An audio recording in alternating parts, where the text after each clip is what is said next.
కంచె గచ్చిబౌలి భూముల విషయంలో సుప్రీంకోర్టు అయితే రాష్ట్ర ప్రభుత్వం మీద సీరియస్ అయింది.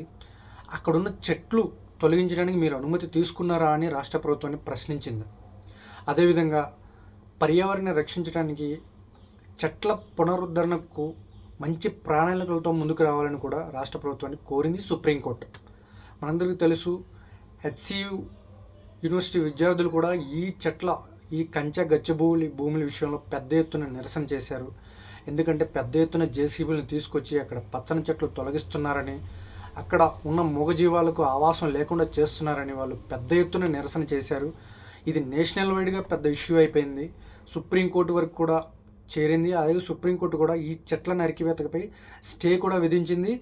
ఈరోజు ఆ స్టేని మరికొన్ని రోజులు కూడా పొడిగిస్తున్నట్టుగా కూడా సుప్రీంకోర్టు తీర్పునిచ్చింది. అదేవిధంగా అట్ ద సేమ్ టైం ఈ సందర్భంగా మనం గుర్తుంచుకోవాల్సిన, అలాగే స్మరించుకోవాల్సిన ఒక గొప్ప వ్యక్తి మన వనజీవి రామయ్య గారు. దురదృష్టవశాత్తు ఆయన మొన్నే చనిపోయారు. సో ఆయన తన జీవితకాలంలో 3 కోట్లకు పైగా మొక్కలు నాటాలని లక్ష్యంగా పెట్టుకున్నారు. ఏదైతే కెన్యాకు చెందినటువంటి వంగాయి మతాయి అనే వ్యక్తి ప్రేరణగా తీసుకొని ఈయన తన జీవితకాలంలో 3 కోట్లకు పైగా మొక్కలు నాటాలని లక్ష్యంగా పెట్టుకున్నారంట. సో ఆ లక్ష్యంలో భాగంగా 1 కోటికి పైగా మొక్కలు నాటారు కూడా. ఆ మొక్కలు మహావృక్షాలకు కూడా మారాయి. ఈయన ఈ వనజీవి రామయ్య గారు రకరకాల విత్తనాలు సేకరించి వాటిని గుట్టలపైన, ఖాళీ ప్రదేశాల్లోన, రోడ్లకి ఇరువైపులా కూడా నాటేవాళ్ళంట. ఆ విధంగా నాటడం వల్ల ఈరోజు ఆ మొక్కలే మహావృక్షాలుగా మారాయి, పర్యావరణాన్ని రక్షిస్తున్నాయి కూడా.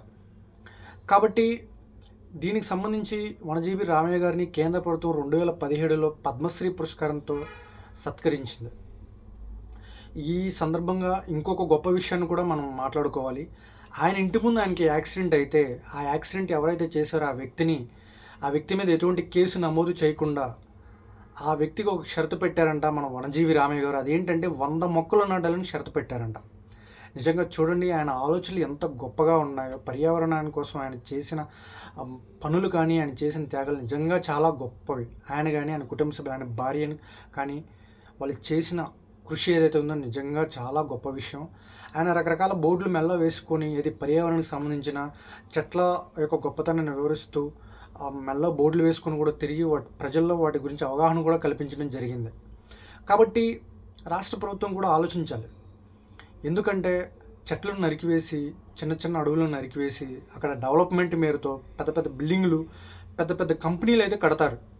ఎందుకంటే ఒక కంప్యూటర్ ఒక బియ్యపు గింజను పుట్టించలేదు. అదేవిధంగా ఒక కాంక్రీట్ బిల్డింగ్ ఆక్సిజన్ అయితే ఇవ్వలేదు. కాబట్టి చెట్లు లేకపోతే వర్షాలు పడవు, పంటలు పండవు. సో దానివల్ల ఆహారం అనేది ఉండదు, ఆక్సిజన్ అనేది ఉండదు. అప్పుడు మనిషి మనుగడ అనేది కష్టమవుతుంది. సో మనుషులే లేనప్పుడు కంపెనీలు ఎందుకు, పెద్ద పెద్ద కాంక్రీట్ బిల్డింగ్లు ఎందుకు? కాబట్టి ప్రభుత్వం చెట్లను పెంచాలి, చెట్లను పెంచే విధంగా ప్రోత్సహించాలి, ప్రకృతి వనాలను పెంచాలి. గత ప్రభుత్వం, కేసీఆర్ ప్రభుత్వం హరితహారణ అనే మంచి కార్యక్రమాన్ని చేపట్టింది. దానిలో భాగంగా చాలా మొక్కలు నాటారు. దానికి బ్రాండ్ అంబాసిడర్గా కూడా మన వనజీవి రామయ్య గారిని నియమించడం జరిగింది. వనజీవి రామయ్య గారి అదేవిధంగా ఆయన జీవిత విశేషాలని 6వ తరగతి పాఠ్య పుస్తకాల్లో పొందుపరిచారు. అలాగే మహారాష్ట్ర గవర్నమెంట్ కూడా ఆయన జీవితాంశాలని స్కూల్ పాఠ్యపుస్తకాల్లో చేర్చడం జరిగింది.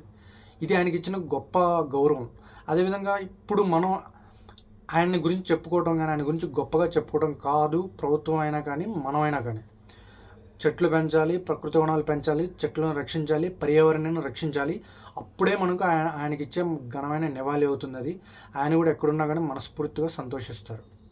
జై హింద్.